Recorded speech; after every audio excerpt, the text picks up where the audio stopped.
आज हम ये बहुत ही अलग किस्म की कचौरी बनाएंगे जिसमें काफ़ी सारे लेयर्स है और ये खाने में एकदम ही क्रिस्पी लगती है। और इस वीडियो में मैं आपके साथ काफ़ी सारी टिप्स एंड ट्रिक्स भी शेयर करूंगा जिससे कि आपकी भी जो कचौरी है वो अच्छे से फूल पाएगी और इसमें इतने सारे लेयर्स आएंगे और ये एकदम ही क्रिस्पी बन पाएगी। तो इस कचौरी को बनाने के लिए पहले हम इसका स्टफिंग रेडी करेंगे। ये जो स्टफिंग मैं बनाने जा रहा हूँ ये वो ही स्टफिंग है जो कि हम समोसे में यूज़ करते हैं। आप चाहो तो इसकी जगह पर जो मूंग दाल कचौरी का स्टफिंग होता है वो बना सकते हो, या फिर प्याज की कचौरी का जो स्टफिंग होता है आप वो भी बना सकते हो। तो सबसे पहले आपको एक हवानदस्ता या फिर एक पेस्टल में ऐड करना है 1 बड़ी चम्मच क्यूमिन सीड्स यानी कि जीरा। इसी के साथ हम इसमें ऐड करेंगे 2 बड़ी चम्मच कोरिएंडर सीड्स यानी कि साबुत धनिया। और फिर इसमें जाएगा ½ बड़ी चम्मच सौंफ यानी कि फेनल सीड्स। सौंफ का इस्तेमाल करने से इस स्टफिंग में एक बहुत ही फ्रेश फ्लेवर आएगा, तो हो सके तो आप भी इसमें सौंफ का ज़रूर इस्तेमाल करिए। अब बस इन तीनों को हम अच्छे से कूटेंगे और इसको हमें तब तक कूटना है जब तक ये दरदरा नहीं हो जाता। आज तो हम ये लेयर वाली कचौरी की रेसिपी बना रहे हैं, लेकिन आपको और कौन सी कचौरी की रेसिपीज जाननी है ये आप मुझे कमेंट करके ज़रूर बताएं। चलिए, इन तीनों को मैंने कूट लिया है और ये इस प्रकार से थोड़ा सा दरदरा होना चाहिए। अब एक कढ़ाई में या फिर एक पैन में आपको लेना है 2 से 3 बड़ी चम्मच तेल, और तेल को आप अच्छे से गर्म होने दीजिए। जब तेल गर्म हो जाए तब जो खड़े मसाले हमने कूट के रखे हुए थे वो हमें इसमें ऐड करने हैं, और फिर इन खड़े मसालों को हम कुछ सेकंड्स के लिए पकाएंगे। अब मैं इसमें डाल रहा हूँ 2 से 3 बारीक कटी हुई ग्रीन चिलीज यानी कि हरे मिर्च। अब इसी के साथ इसमें जाएगा 1 इंच अदरक यानी कि जिंजर, और इस अदरक को मैंने ग्रेट कर लिया था। अब इस अदरक और हरे मिर्च को भी हम कुछ सेकंड्स के लिए भूनेंगे ताकि जो अदरक का कच्चापन है वो चला जाए। अदरक और हरी मिर्च जब अच्छे से भून जाए तब आपको गैस को एकदम ही स्लो कर देना है, और फिर हम इसमें ऐड करेंगे आलू। तो मैंने इस रेसिपी में 6 मीडियम साइज के आलूओं का इस्तेमाल किया हुआ है जिनको मैंने उबाल कर रखा हुआ था, और अब इन आलूओं को हम इस प्रकार से मैश करते हुए इसमें ऐड करेंगे। एक चीज़ का ध्यान में रखें कि आपको इसमें ठंडे आलूओं का इस्तेमाल करना है, यानी कि जब आलू एक बार उबल जाए तो आप उसको फ्रीज़र में 1 घंटे के लिए रख दीजिए ताकि वो अच्छे से ठंडे हो जाए। यदि आलू गर्म होगा तो फिर जो स्टफिंग है ये थोड़ा सा चिपचिपा, थोड़ा सा मशी हो जाएगा, तो इसलिए इस रेसिपी में ठंडे आलू का ही इस्तेमाल करें। इसी के साथ मैंने 1/4 कप मटर को उबाल के रखा हुआ था, वो भी मैं इसमें ऐड कर रहा हूँ। अब बस हम इन सभी चीज़ों को एक बार अच्छे से मिक्स कर लेते हैं ताकि जो नीचे के मसाले हैं वो जल ना जाए। अब चाहो तो इन आलूओं को एक मैशर की सहायता से या फिर इस चम्मच की सहायता से भी ऐसे मैश कर सकते हो। अब इसमें जाएगा नमक, तो मैंने 1 बड़ी चम्मच नमक का इस्तेमाल किया हुआ है। आप अपने टेस्ट के अकॉर्डिंग नमक की मात्रा कम से ज़्यादा कर सकते हो। अब मसालों में हमें इसमें ऐड करना है 1 छोटी चम्मच गरम मसाला। फिर इसमें जाएगा ½ छोटी चम्मच आमचूर पाउडर यानी कि ड्राई मैंगो पाउडर। आमचूर पाउडर की जगह पर आप नींबू का रस का इस्तेमाल कर सकते हो। और अब मैं इसमें डाल रहा हूँ 1 छोटी चम्मच अनारदाना पाउडर। और बस फिर हम इस आलू को और मसालों को अच्छे से मिक्स करेंगे। आपको इसमें और कोई मसाले डालने की ज़रूरत नहीं है, यानी कि आपको ना ही इसमें हल्दी डालनी है और ना ही लाल मिर्च पाउडर का इस्तेमाल करना है। चलिए, ये जो आलू का स्टफिंग है ये ऑलमोस्ट रेडी हो चुका है, तो सबसे आखिर में हम इसमें ऐड करेंगे थोड़ा सा कोरिएंडर यानी कि धनिया, और इसे भी हम एक बार मिक्स करेंगे। चलिए, ये जो स्टफिंग है ये रेडी हो चुका है, तो अब हम गैस को बंद करेंगे और स्टफिंग को आपको पूरी तरीके से ठंडा होने देना है। और जब तक ये स्टफिंग ठंडा होता है तब तक हम इस कचौरी का डो बनाएंगे। तो इस कचौरी के डो को बनाने के लिए आपको एक परात में या फिर एक मिक्सिंग बोल में लेना है 2 कप मैदा यानी कि ऑल पर्पस फ्लावर। यदि आप मैदा का इस्तेमाल नहीं करना चाहते तो आप इसके बजाय गेहूं के आटे का भी इस्तेमाल कर सकते हो, या फिर आप चाहो तो इसमें 1 कप मैदा और 1 कप गेहूं का आटा डालोगे तो भी चलेगा। अब इसमें जाएगा 1 बड़ी चम्मच नमक, या फिर आप अपने टेस्ट के अकॉर्डिंग नमक कम ज़्यादा कर सकते हो। फिर मैं इसमें इस्तेमाल कर रहा हूँ 1 छोटी चम्मच कैरम सीड्स यानी कि अजवाइन, और इस अजवाइन को आपको इस प्रकार से हाथों में रख कर ऐसे क्रश करके इस्तेमाल करना है। अजवाइन को इस रेसिपी में ज़रूर इस्तेमाल करिएगा, इसका बहुत ही बढ़िया सा फ्लेवर आता है। और फिर हम इसमें मोइन ऐड करेंगे। तो मैंने यहाँ पर तेल का इस्तेमाल किया हुआ है, आप चाहो तो यहाँ पर घी का भी इस्तेमाल कर सकते हो। यदि आप चाहते हो कि आपकी जो कचौरी है वो खस्ता बने तो फिर आप इसमें घी का इस्तेमाल करिए, या फिर अगर आप चाहते हो कि आपकी जो कचौरी है वो क्रिस्पी बने तो आप ऑयल का इस्तेमाल करें। तो पहले मैंने यहाँ पर 1/4 कप तेल का इस्तेमाल किया हुआ था, और अब यहाँ पर इस तेल को हम इस मैदा में अच्छे से मिक्स करेंगे। इसको एक बार इसमें मिक्स करने के बाद आप एक बार चेक कर लीजिए कि जो मोइन है ये बराबर है या नहीं। तो इसको चेक करने के लिए आपको यहाँ पर इस मैदा को ऐसे हाथों के बीच में रखकर ऐसे जोड़ना है, और अगर ये मैदा जो है वो अच्छे से जुड़ जाता है तो इसका मतलब ये है कि ये जो मोइन है ये बिल्कुल बराबर है। लेकिन जैसे कि आप देख सकते हो कि यहाँ पर जो मैदा है ये जुड़ नहीं पा रहा है, यानी कि ये टूट रहा है। तो इसका मतलब ये है कि हमें यहाँ पर थोड़ा सा और तेल का इस्तेमाल करना पड़ेगा। तो अब मैंने यहाँ पर 1/4 कप तेल और डाला हुआ है, और इसको भी हम वापस इस मैदा में अच्छे से मिक्स करेंगे। अब जैसे कि आप देख सकते हो कि जब मैं यहाँ पर इसको जोड़ रहा हूँ तो ये अच्छे से जुड़ पा रहा है। तो इससे हमें पता चलता है कि अब इसमें मोइन बिल्कुल बराबर है। चलिए अब हमें यहाँ पर इसका डो रेडी करना है, जिसके लिए हमें यहाँ पर गुनगुने पानी का इस्तेमाल करना है।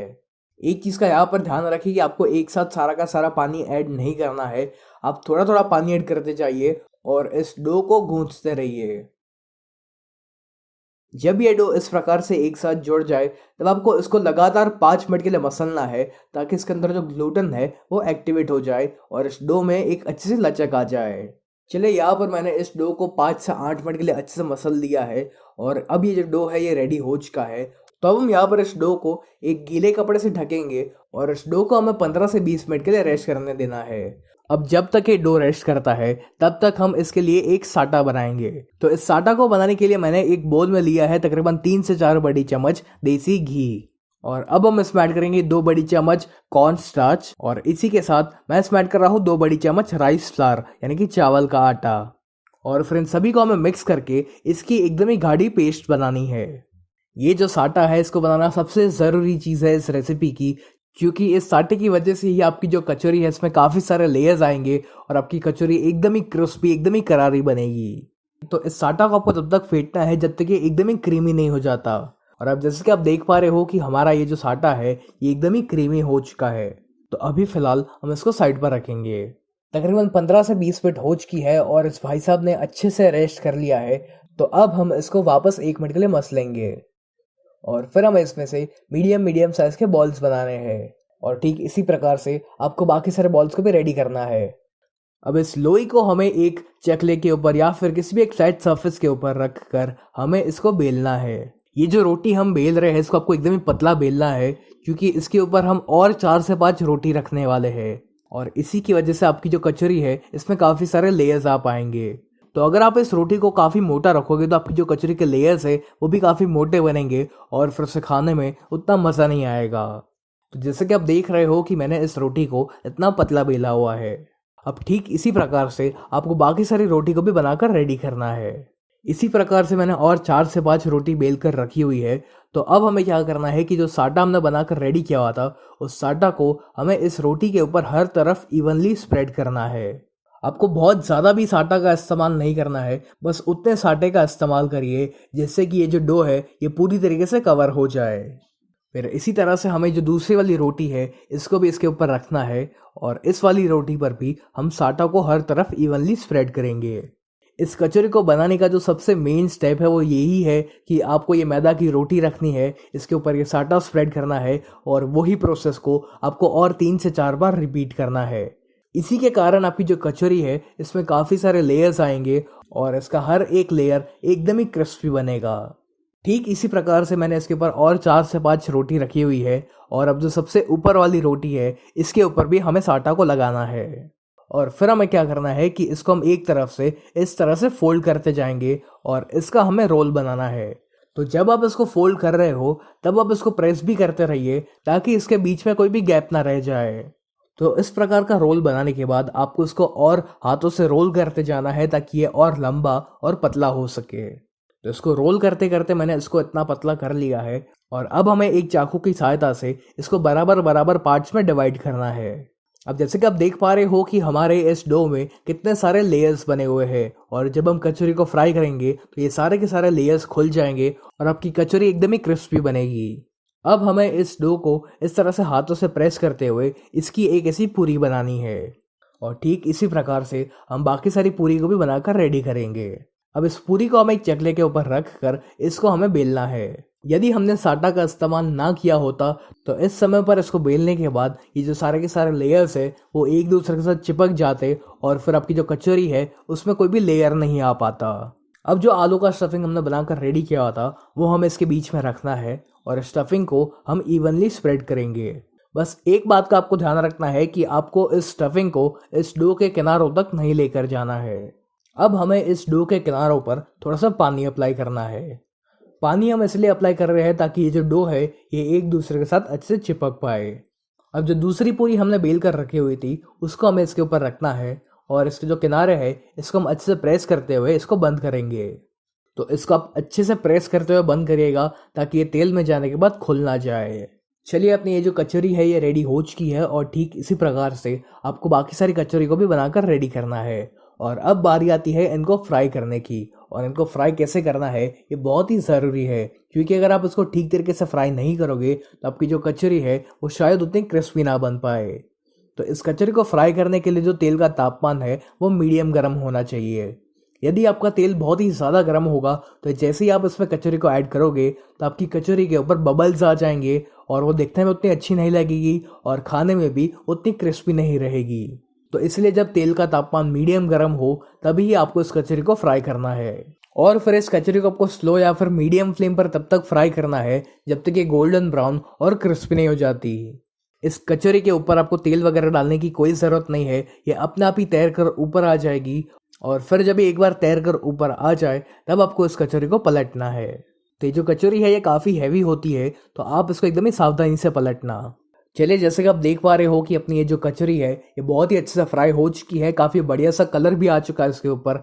और जैसे कि आप देख पा रहे हो कि इस कचौरी में कितने सारे लेयर्स बने हुए हैं। तो अब हम इस कचौरी को बाहर निकाल लेंगे। आप चाहो तो इसको एक टिश्यू पेपर पर निकाल सकते हो ताकि जो भी एक्सेस ऑयल हो वो एब्जॉर्ब हो जाए। और अब ठीक इसी प्रकार से आपको बाकी सारी कचौरी को भी फ्राई करके रेडी करना है। इसके आवाज़ से आपको पता चल गया होगा कि ये जो कचौरी है ये कितनी क्रिस्पी बनी हुई है। तो अब मैं आपको इसको तोड़ कर भी दिखाता हूँ। तो कैसी लगी आपको ये कचौरी की रेसिपी, और आपको और कौन सी कचौरी की रेसिपीज जाननी है ये आप मुझे कमेंट करके ज़रूर बताएं।